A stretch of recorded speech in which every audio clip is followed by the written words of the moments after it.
I almost think it's like a calling. Why do people want to be doctors? Why do people want to work with sick people, or lawyers want to help people legally? It's like it's just a compelling thing to want to take care of an animal and nurture them.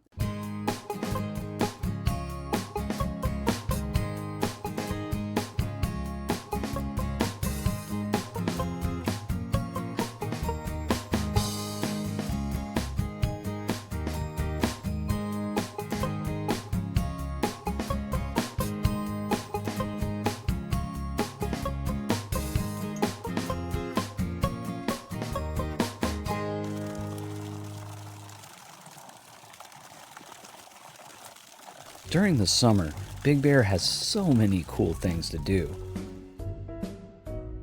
both around the lake and in nearby cities. One of the best family-friendly spots is the Big Bear Alpine Zoo. The really neat thing about this zoo is it's not just a zoo, but a rehabilitation area for the animals. It's not just a traditional come and look at the critter zoo. Oh no. We're one of 2 alpine zoos in the United States, by the way. Big Bear Alpine Zoo opened in 1959 after a devastating wildfire tore through the San Bernardino National Forest. Initially, it was not a zoo, but a safe place for injured animals to rehabilitate and get a second chance back in the wild. For many of these animals, returning to the wild is not an option, as they've been imprinted by their human caretakers or were too injured to take care of themselves. What don't I like about this zoo? It's small, so it's much more intimate. We have a really great collection of animals here, a lot of indigenous animals, for the exception of our snow leopards and a couple of other little rescues. I just like that it's a little more personal. It is one of only 2 alpine zoos in the United States. And we are one of only 2 zoos in the country that is located at an alpine elevation. We're also the largest zoo in the county and the most populated zoo in the county, so we're pretty happy about that. 90% of the animals brought to the zoo for rehabilitation are successfully released back into their native environment. The wow factor is still not lost on me every single day. I get to work with snow leopards. How cool is that? And they pay me to do that. I would do it for free. Just, don't tell my boss that. We're also unique because we provide rehabilitation resources for the county. So when an injured, sick, or orphaned animal comes to the zoo, our goal is to get them better and get them back out into nature without being imprinted and completely independent. In 1959, a forest fire engulfed the San Bernardino National Forest, injuring many animals that required care. A makeshift hospital rehabilitation facility was set up on land where the zoo currently resides. An orphaned 30-pound baby black bear and 2 bobcats were the first residents of the future zoo. Of course, being an alpine zoo so high up does have its challenges. But the challenges up here are obviously the weather, and I've never had to shovel so much snow in my life. You find something you love to do, it doesn't feel like work, even though it is a ton of work just to get through your day here. But it's a dream come true. It's a dream job. I love the people I work with. I love the animals I work with. Even on the hardest day here where you can't feel your fingers because it's so cold, or you've fallen and you've hurt yourself, or just any number of things. Zoos haven't always had the best reputation. Many say that animals are not meant to live in cages or behind bars. They say the same misery and despair that humans feel when they're locked up in prisons and in jail cells are felt by the millions of animals around the world that are caged in zoos. The only difference is that these animals have done no wrong and have committed no crimes. A lot of people, they have a negative view of zoos, and I did too at one point, because there was a time in this country where zoos were not very nice places. In the wild, animals like lions, wolves, or polar bears would roam hundreds, if not thousands of miles in search of food or a mate. The territories of some of our most loved apex predators are so vast that it is impossible for any kind of zoo or safari park to even come close to replicating it, especially when the focus is on profit and public entertainment. But with That older generation dying and new generations coming up and being a little more educated, understanding the role of conservation that zoos play, really changed the culture of zoos. There's definitely some sentiment in people's minds that animals in captivity in a zoo environment is a bad thing. However, zoos like the Big Bear Alpine Zoo are fighting to change those perceptions. They're no longer these entertainment areas. They're actually almost like just a scientific thing and a good home for animals that are ambassadors for their cousins out in the wild. I mean, yeah, they exhibit animals and they make money off of doing that, but there's a whole host of other things that, a lot of people don't realize. The conservation efforts, the outreach, the education, the conservation efforts that animals are making. Look at the California condor. What was there, like 30 or 40 individuals 20 years ago?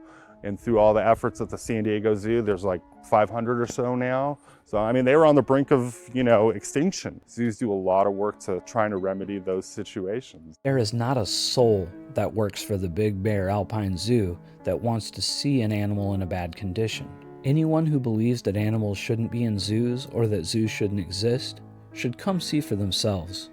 There's a lot of people who would never know anything about wild animals unless they saw them and were educated about them. So we're educators as well. The zoo started in 1959 with a black bear and 2 bobcats. There was a local fire and some animals were injured, and so they were brought to this location and makeshift cages were built in order to take care of them.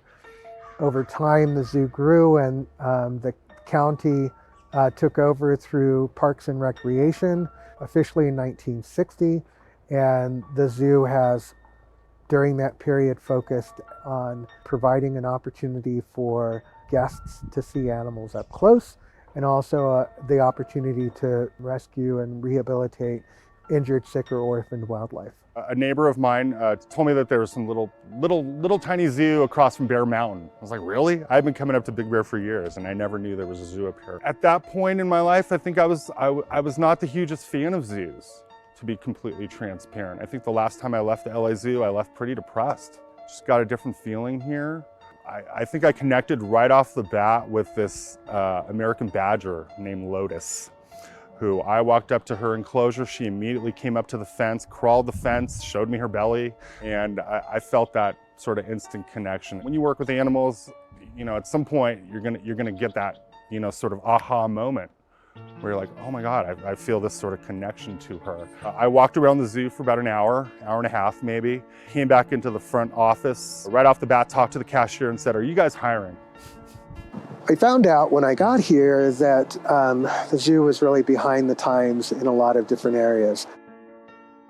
And so we had to go back to basics in terms of animal welfare, nutrition, record keeping, diets, guest engagement, all of the major things that you can think of when it comes to how a zoo runs. We're constantly, weighing our animals. We get weights on our animals pretty routinely and constantly tweaking their diets based on, weight gain or weight loss or what type of season it is or what their body conditioning score looks like. Probably six of the animals I work with are currently on some form of diet.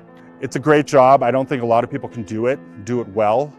I happen to really take to it really, really well, but you have to be physically strong. You have to be emotionally strong. We lose animals on occasion. Animals pass away, and it's devastating. We bond with these animals. I'm with these animals more than I am with my pets. So when you lose an animal, you grieve for a few minutes or more, but then you got to go on about your day because I have 25 other animals that are counting on me to bring my A game, While the Big Bear Alpine Zoo is certainly awesome, it's not appropriate for every kind of animal. Not advised to have a warm weather animal. They're not going to do well up here. So we're not going to take a tropical animal up here, like say a tiger or something. Although there are some tigers that live in cold weather, but you're not going to have like a born-in tiger here. You might have a Siberian Amur tiger up here. But again, you have larger zoos that have better facilities to accommodate an animal like that. So we take mostly indigenous animals or animals that survive in a similar environment. The Big Bear Alpine Zoo is known especially for its animal enrichment activities.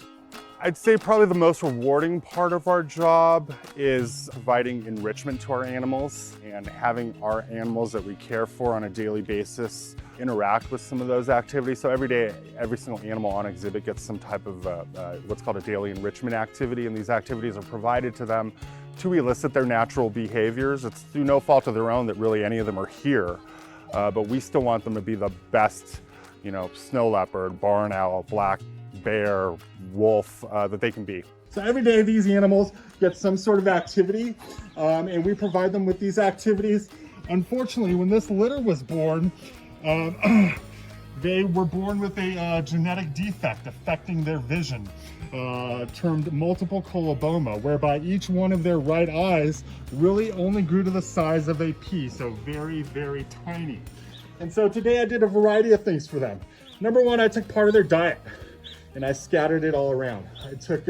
I hid some right up here in front of the viewing window.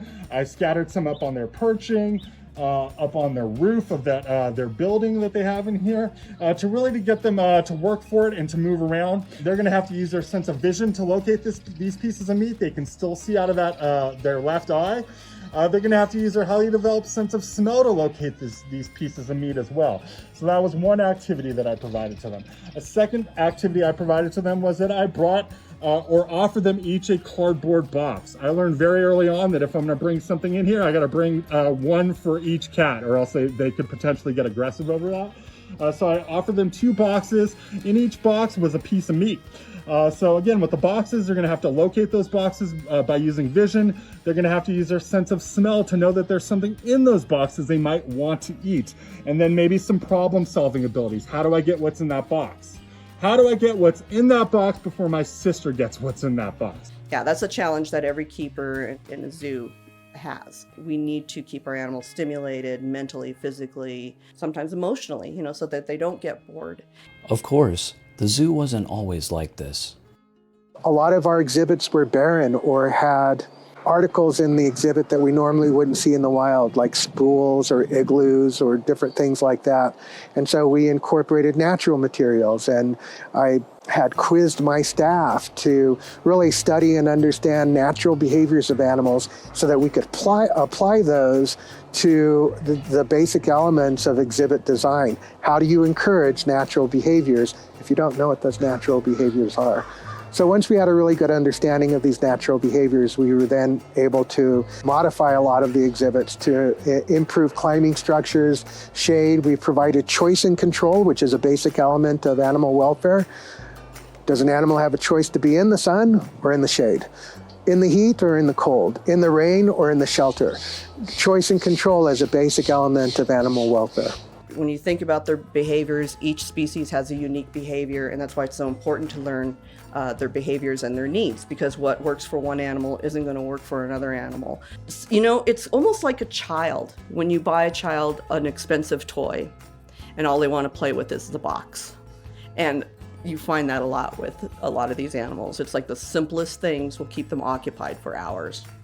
Sometimes you can't overthink it, because in the wild they don't have Legos.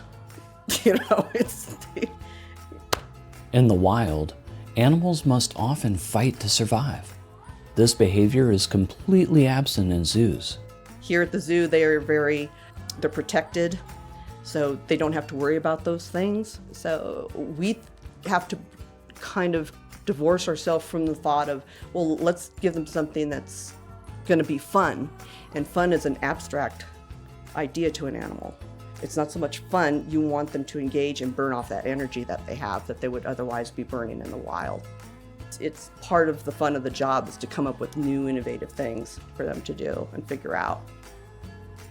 When I first got here, I tried to translate everything from the last major area that I supervised at San Diego Zoo, large carnivores and ungulates.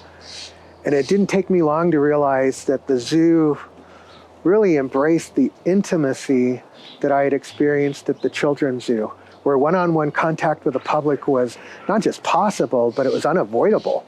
And that meant that you had all these opportunities to create epiphanies. One of the things that's most endearing to me about this zoo is our opportunity to promote a message of change and stewardship.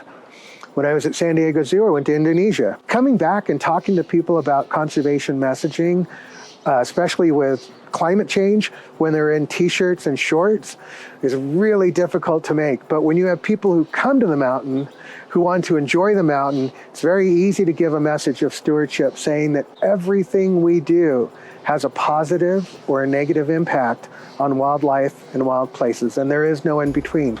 If you want this mountain to be here for your children and their children, you have to participate by being an agent for change. I'd rather people leave the zoo questioning their commitment to conversation than walking away going, thank God you guys are here. Thank you for doing the work that you're doing.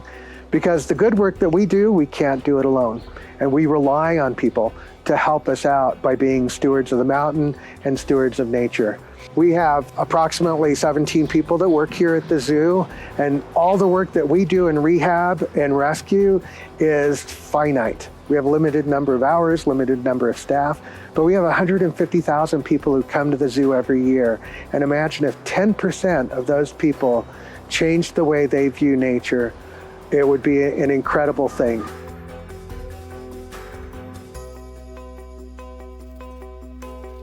For those who work at the Big Bear Alpine Zoo, their message of the importance of stewardship is one that is very important, especially when it comes to animals that have been negatively impacted by human interaction. Everything we do has a positive or negative impact. And so when you build a road, you divide a forest. When you build a house, you uproot trees. When you drive a car, you create pollution. So we're resource hogs as humans. And yet we share resources with Mother Nature and the animals. The zoo is a great place for us to remind people that when humans come in contact with Mother Nature, there is no janitorial service. So when you get ready to leave on Monday morning or Sunday night, take your trash out with you. Don't just leave it out on the curb, because pickup won't be till Thursday. If you do that for 4 days, leave your trash out, chances are coyotes, raccoons, or rodents will get into it, and it will create an opportunity for a negative confrontation or a negative impact. Once they are rescued and imprinted, these animals cannot be released back into the wild. So if they can't, I want to be part of their care, and I want to be part of the people who really want to give them a high quality of care as long as they're going to be in captivity. Wild animals are best when they're kept wild. And if you acclimate an animal to human presence, they end up here. And we have several animals that, because they were hand raised by humans, they become imprinted. When they become imprinted, they lose their fear. And when that happens, then they get bolder and bolder and bolder, because in many cases the motivation is food. So if you feed raccoons on your deck, or you put cat food on your deck for stray cats, skunks or raccoons will definitely lose their sense of fear, and then the next thing you know, you have a raccoon or a skunk problem. Definitely they end up losing in that case. We have a lot of different animals here that have been impacted by humans in one form or another. Nature has a good way of balancing everything, and then we screw it up when we get involved. The Big Bear Alpine Zoo hosts many animals with incredible stories. Every animal has a unique story. Our grizzly bears were dumpster divers in Yellowstone, and they were 3 strikes offenders. They certainly were facing a untimely death by authorities, because the last thing you want is to have a bear be comfortable coming into human areas. And that's when you're going to really find a lot of trouble. I mean, the bears are pretty hard to beat. They're so smart. For example, targeting, getting them to touch the end of a target stick. All 3 black bears that I work with figured it out pretty much on the first day, within the first 20, 30 minutes. Versus the coyotes that I've been working with for the better part of a couple of years, still are pretty hit and miss with that target. Much more skittish, much more reluctant towards me specifically. There's other keepers where they don't feel as maybe intimidated by I'm the only male keeper here, so I'm woefully outnumbered. But some of the animals will react differently to different individuals. I'd say, yeah, probably black bears are some of the ones that I'm closest with. And then maybe Bonsai the coyote. It's pretty cool too, yeah. That's awesome. Yeah. Probably one of my favorite stories is Baby the bobcat. And she came to us as a 10-week-old bobcat whose mother had left her while she had carted off with her sibling during a time when folks out in Temecula were doing some fire clearing. The guys that were doing the fire clearing ended up leaving her there for 24 hours, hoping that the mom would come back. When the mom didn't come back, they rescued her. They took her to a nearby shelter. They contacted us. And I had just started, and when I was at San Diego Zoo, I ran the children's zoo, which part of that was the nursery. And we had learned a few years earlier that having interactions with neonates tended to promote bonding and imprinting. And so we were trying to move away from that. And we have this whole scientific method of doing hand rearing with a lot of different mammals that we have at San Diego Zoo. And so when Baby was brought to us, we did everything by the book. And I was really excited because here is my opportunity to take the stuff I'd learned and applied it in a scientific way. We had a camouflaged fleece blanket. We had a hole put in it and the nipple of the bottle placed. And so she wouldn't see us. She would just see the blanket. She'd come up and knead on the blanket and suckle off the bottle. Everything worked well until we weaned her. When we got her on solid food, she figured it out really quickly, started pacing and purring and getting really excited to see us. And we realized that we had never been able to avoid that imprinting. And so we had to make a very hard decision. We could not release her back in the wild because an imprinted animal is not afraid.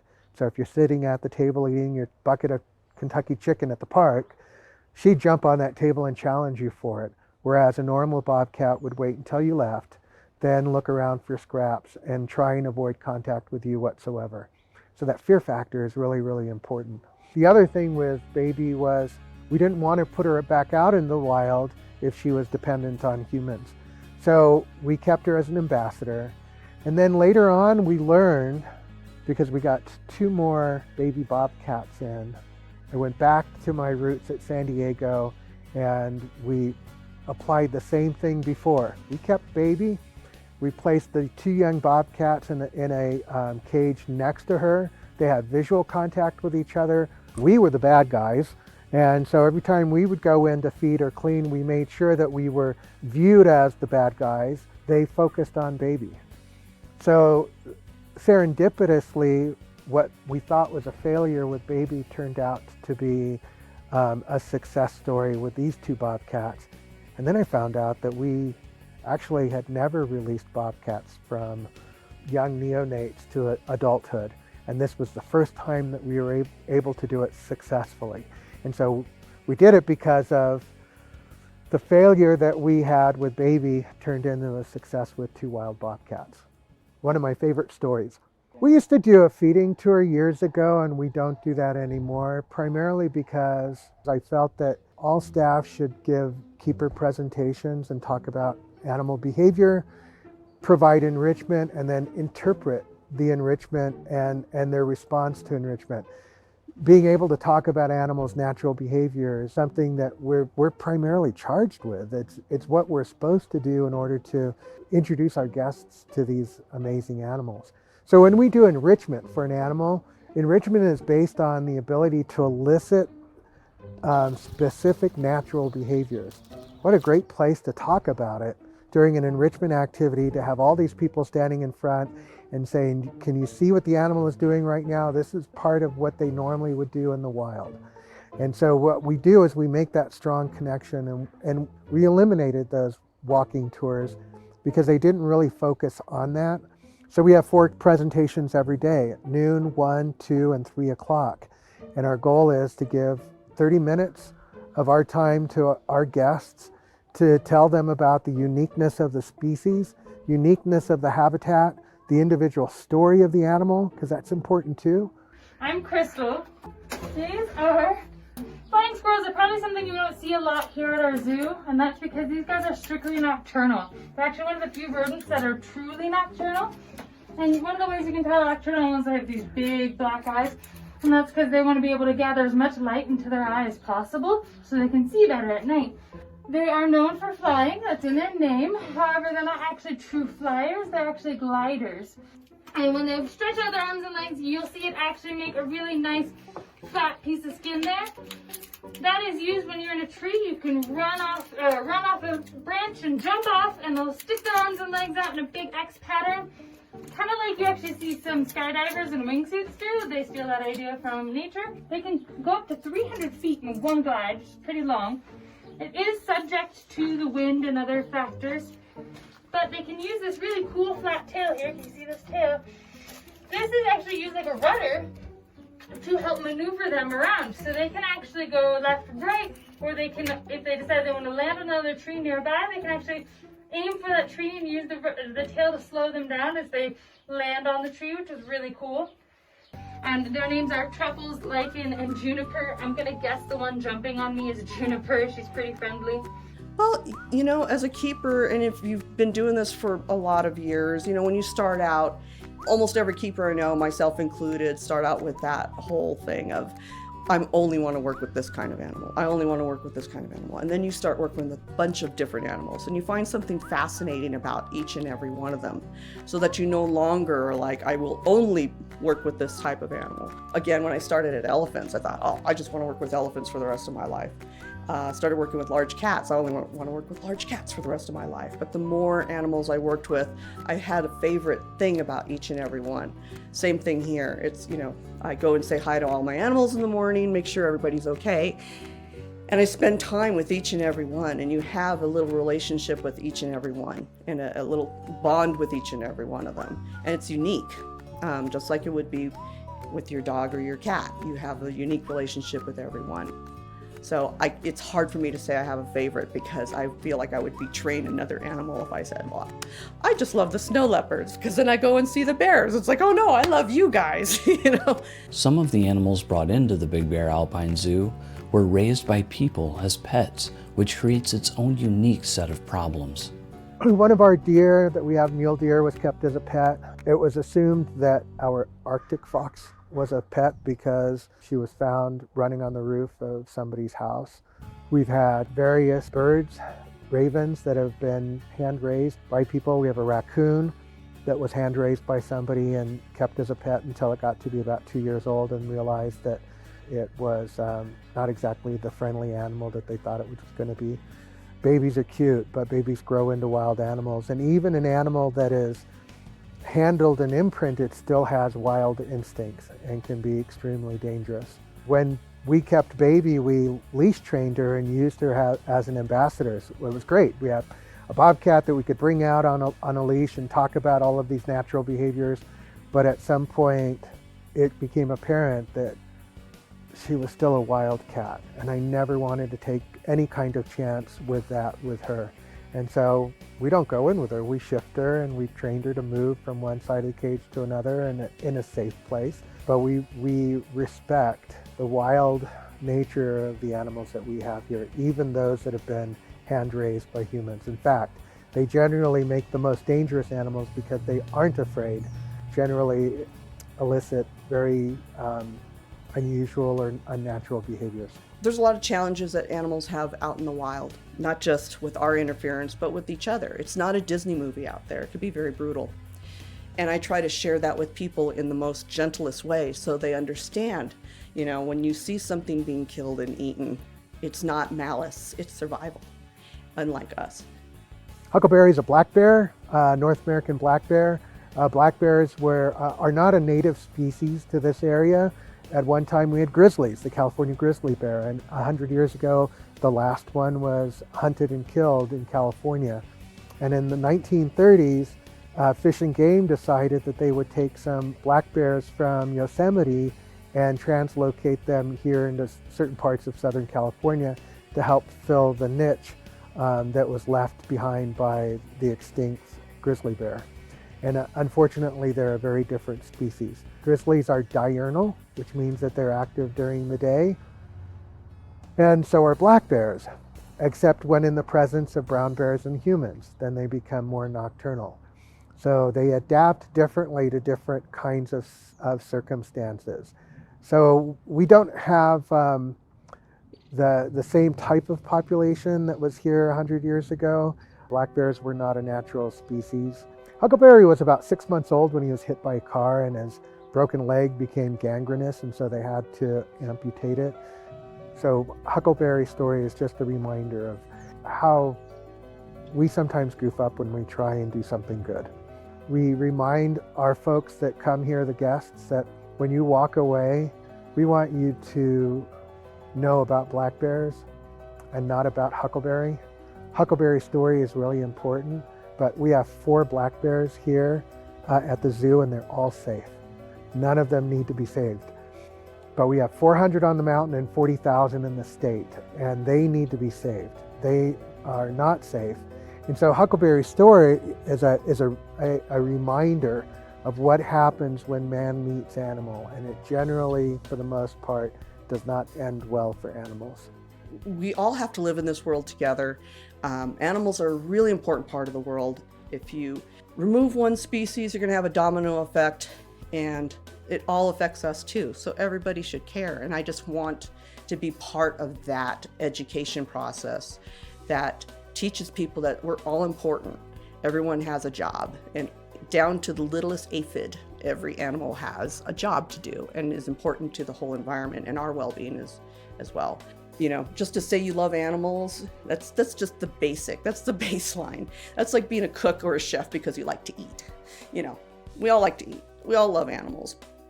The mountain lions came to us as cubs. Their mother was shot by a rancher, and at some point somebody realized that she was lactating, which meant that she had cubs out. And so they set out some have-a-hearts, which are live traps, and they were able to trap the cubs. The cubs were brought here and were unreleasable, and so they became part of the zoo's ambassador program. And that's one of the things, you know, when I first got here, that exhibit was barren.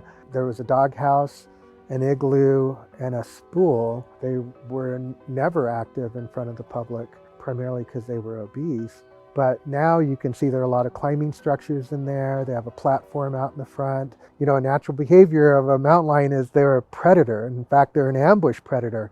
So they like to be up high. They like to be seen but not seen. You know, these are really important welfare things for an ambush predator. So when we redesigned that exhibit, we kept all these things in mind, and it proved to be a very successful move for us. At LA Zoo, it was pretty much in a sea of keepers, and even though we had kind of a community of keepers, culturally, I felt a little more, I don't want to say disenfranchised is not a good word, but just like I didn't have as much of a voice. Here, I feel like I have a little more of a voice here, and it is because we are a smaller zoo. So there's a lot more responsibility placed on each one of us, whereas there was a lot more chiefs over at LA Zoo. But 2 great institutions, no matter what.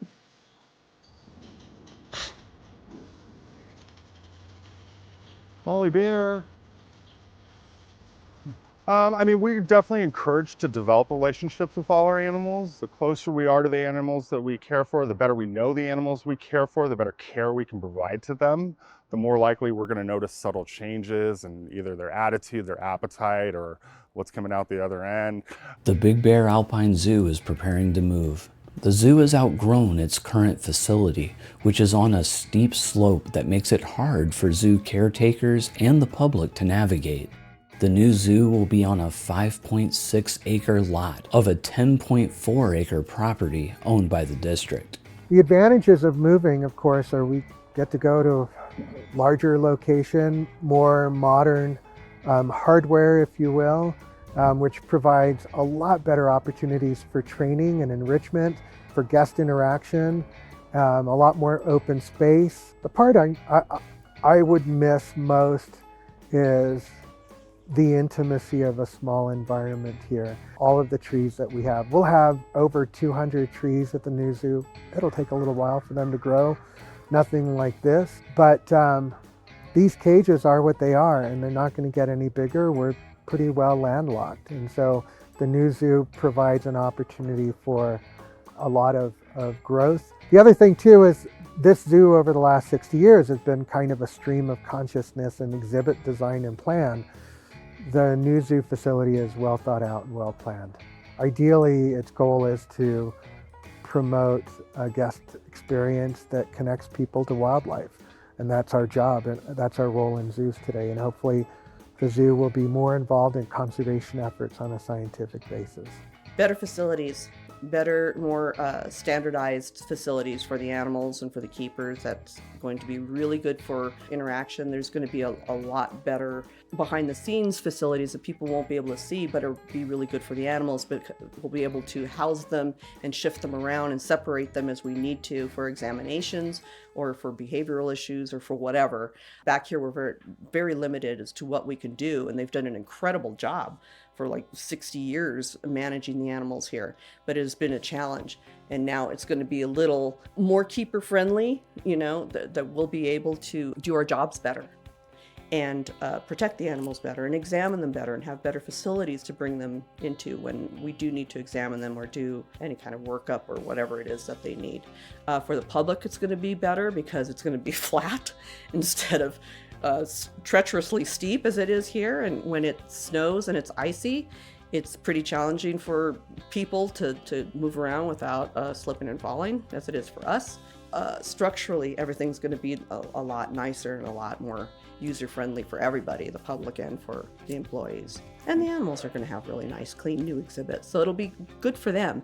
And people ask me all the time, you know, are these animals going to be freaked out when they move? And you have to remember, animals in the wild, they're constantly moving. They're constantly moving for reasons of food or to get away from danger, or there's a fire, environmentally, you know, there's a lot of reasons. They don't stay in the same place. Unless there's an abundance of food, they're going to keep moving. It'll be nice for them, and it'll be kind of stimulating for them too. You know, I think it'll be very healthy and good for them to be in a new environment. The new zoos enclosures have been taking shape over the past few months. This zoo will feature more modern holding areas and safety features, including dig barriers around the zoo perimeter and enclosures. The new zoo will also offer expanded educational opportunities. The enclosures will have features that allow animals to show off their natural behavior, giving zoo employees more teachable moments. What makes us an alpine zoo? You know, we do a lot of good things here at the zoo, and as I said earlier, the good that we do, we can't do alone, and so we rely on partnerships. This zoo was a much more intimate experience. Number one, we could get physically that much closer to a lot of the animals that were on exhibit, and therefore I felt like I could make those connections easier by just that physical proximity to them really seemed to help. I could also see how much the people that worked here loved what they did and loved the animals, and you could see how that love translated to the type of care that they were receiving here. I've not since been back to the LA Zoo since I was hired here, but I have been back to several other zoos. It's a completely different experience now. I'm sure if I went to the LA Zoo, I would not leave depressed because I have a different outlook on things. But this zoo definitely opened my eyes to, you know, what it is that zoos really do. For us in animal care, it really comes down to the ability to be a critical thinker and a long-time learner. My number one goal is to connect our guests to wildlife. If I can inspire them to enjoy the wonder that is, you know, our local wildlife, and some of them not local, like our snow leopards, you know, aren't found anywhere near here. That's a big win for me. I love seeing small children just in amazement, looking at some of the animals that I care for. And another big thing is giving our guests sort of a call to action. You know, we do great work here. We've saved thousands of animals' lives over the last 60 years or so, but we can't do it alone. You know, we need our guests to help us as well. And so everything they can do to be environmentally friendly, by being eco-consumers, knowing where your products are coming from that you buy, being better stewards of our land. We're kind of like a sky forest, and we're a good sort of litmus test or barometer on how the environment is going, you know? So when, you know, things start going bad, you know, up here, we know it's going to trickle down into other areas. You know, we're at a tipping point on our Earth. We need to make a paradigm shift in how we see the world. We have limited resources on this planet that we have to share within, you know, amongst ourselves as humans and with the wildlife as well. It's not just our planet. So everything you can do to be environmentally friendly, I'd say, would be a step in the right direction. It's a whole big ball of just wanting to take care of animals because I just respect and love nature so much. I want to be part of that, and educating people who don't normally It's not in their wheelhouse, and it's not in they're not living it every day. Just so they walk away from here knowing just a little bit more and appreciating nature a little bit more and what we do a little bit more and understanding. I never always wanted to be a zookeeper, but being close to nature was something that was always in my family. So growing up, I grew up in Virginia. Being in the woods was something we always did and we used as our playground. Later on, when I was in the first grade, we went on a field trip to the Natural History Museum at the Smithsonian Natural History Museum. And when you walk into the foyer, there are these large elephants. And I was so amazed. And remember, I'm in the first grade. I looked up, I walked around, I looked up, I walked around. I stayed there while the rest of the group moved on. And it took me a better part of half the day in order to find that group. And that was the real first epiphany that I had, that there was a connection between me and animals. Even though these were not live specimens, I still understood how magnificent these beasts were. So I moved up to Big Bear, almost 5 years to the day, not really knowing there was a zoo up here. Sort of just fell in love with this place right off the bat, knew I wanted to be a part of it. So my aspiration from a very early age was to work with animals. Always wanted to be an animal keeper. But I had no real professional animal background, but they encouraged me to volunteer, so that's what I did. Somehow I detoured through the music business, did that for about 15 years, and then decided one day when the music business was over and I woke up in a fetal position that, I'm going to go for it. And I live 5 minutes from LA Zoo. So I started volunteering there. I volunteered for about a whole year, nearly full time. I was lucky enough to be in a position to afford to be able to do that. Learned a ton during that year. It was good timing on my part as well. I think they were a little short-staffed on keepers, and the majority of the volunteers at that point were octogenarians probably, and weren't really doing a lot of the physical labor. None of them were shoveling. So Bob put me to work. I started at Elephants there at LA Zoo and became a demand keeper there. And I was there for about 17 years, kind of semi-retired. We moved up here to Big Bear because we have a cabin up here and we like to ski. Wanted to volunteer up here, and Bob Cisneros, the curator here, pretty much talked me into just working here. Throughout my childhood, I was always influenced by celebrities on TV, guys like Jim Fowler and Mutual of Omaha's Wild Kingdom. He saw something in me and just really fostered my development here. And after about a year of trying to just do every nasty job you could possibly think of, and some you probably don't want to think of, I was encouraged to apply for the part-time position here. They hired me 2 years ago, 2018. I was hired as a full-time keeper officially. Every day is a joy to come here. You find something you love to do. It doesn't feel like work. Even though it is a ton of work, it's a dream come true. It's a dream job. Zoos have changed a lot over the last few decades. For the better, of course. There are many reasons that zoos have opened throughout the world. Recreation, education, research, rescues, and sanctuaries. Petting zoos and specialized zoos. Some zoos were open for science, access to nature. Zoos like the Big Bear Alpine Zoo give the animals big and wide enclosures that have places to rest, to play, to hide in. The enclosures here are made to match the habitats the animals come from.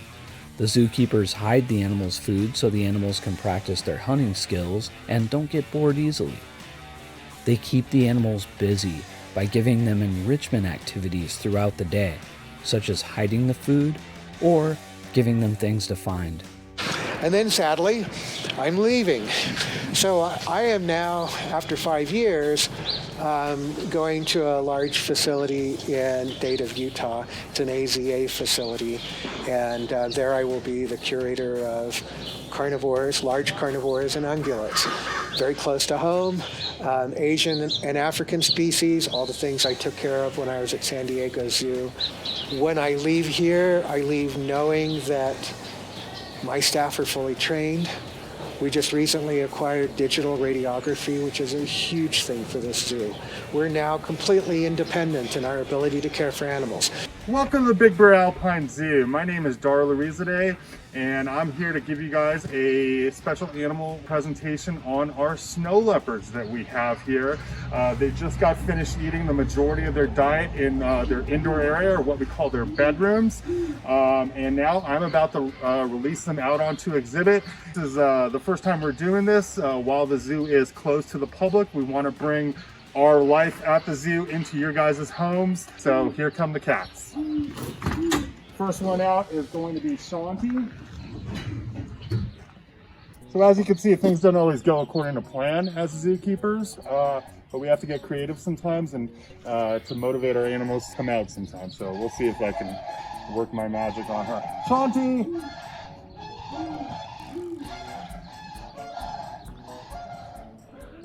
There we go. Okay, so sometimes we have to wait it out for our cats to come on out.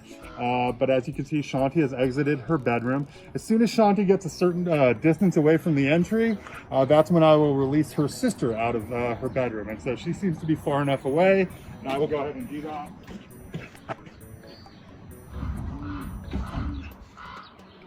So there we have Asha. Asha just exited. Now they are both out on exhibit. So let me give you a brief intro on the cats that we have here. They are 7.5-year-old sisters from the same litter. Their names are Asha and Shanti. Asha and Shanti were originally born in the Woodland Park Zoo in Seattle. So they were born in captivity. That facility has a very successful snow leopard breeding program. And so in order to free up space at that facility, these cats came to the Big Bear Alpine Zoo about 5 years ago to live out their lives, essentially. We were chosen specifically as a facility for them because of our alpine elevation. We're at about 7,000 feet above sea level, definitely within their elevation range. They tend to do really well up here, especially during the winter time and late fall and early spring when the weather is cooler. We tend to get sub-freezing temperatures for about 6 to 7 months out of the year up here. We tend to get a good amount of snow as well. This last winter that we recently just went through, we got easily well over 12 feet of snow at this elevation. So definitely an ideal environment for them up here. Flip side of that is during the dog days of summer, like July, August, September, these cats are not going to be very active. Just imagine wearing a really, really heavy duty fur coat on a really warm day. You're not going to want to do a whole lot. So on those warm days, they tend to remain inside quite a bit because it's going to be cooler in there. Once it reaches a certain temperature up here, then we can use the misting system in this enclosure. That misting system drops the ambient temperature by several degrees in here, making it more comfortable for these cats. So that's essentially how we acquired them. So snow leopards, really incredible animals. They have a lifespan in the wild of about 8 to 10 years if they're lucky. It is a rough life out there. Under managed care inside of a zoo, they're going to double their lifespan. So about 16 to 20 years in captivity. For a variety of reasons are they going to extend their lives in captivity. Number one, they're going to get fed consistently. Number two, there is nobody hunting them in here. Number three, they're going to get medical treatment when and if they need that. I believe the oldest snow leopard on record in captivity was 26 years old. So that's a pretty old cat. Tibet, Nepal, India, China actually has the largest population of snow leopards, but they can also be found in Mongolia, Afghanistan, Uzbekistan, so that whole part of the world. And they tend to live at elevations above 5,000 feet. And they can survive from 5,000 feet all the way up to 20,000 feet above sea level, which is pretty high up there. But in order to be able to survive at those extreme elevations and hence those extreme temperatures, they need to be well equipped anatomically. So number one, check out that coat. That fur that they have is incredibly well insulated. It allows them to maintain their body temperature under extreme conditions. Also the coloration on the coat, the grays, the whites, the tans, mixed together with the pattern of rosettes, those are not called spots, those are called rosettes, allow these cats to blend in incredibly well in their environment. Even in this enclosure, sometimes they could be sitting right on top of that rock that's jutting into the pool, and depending on the time of day, the way the sunlight's playing through the trees, I could be staring right at that rock and not even notice the 1 or 2 cats that are laying on top of it. That's how well they melt into their background. But those beautiful coats that you guys are looking at right now, that is also one of the main reasons why there's so few of them left. Human beings have been hunting and persecuting these beautiful creatures out of a personal desire for their fur or for the fur trade. It's a pretty terrible thing to do to these cats. I'm just going to say let the snow leopards keep their fur. It looks a whole lot better on them than on anybody else. Another part of their body that helps them to survive and thrive are their tails. I don't know if you guys noticed how massive those tails are. Those are just about the longest and biggest tail on any cat. And those tails serve many different functions. Number one, it's going to provide them with excellent balance. A lot of the terrain that they're most active on, hunting on, moving about on, are going to be these steep, rocky, cliff-type situations where they're going to need excellent footing and excellent balance just to literally stay on the mountain.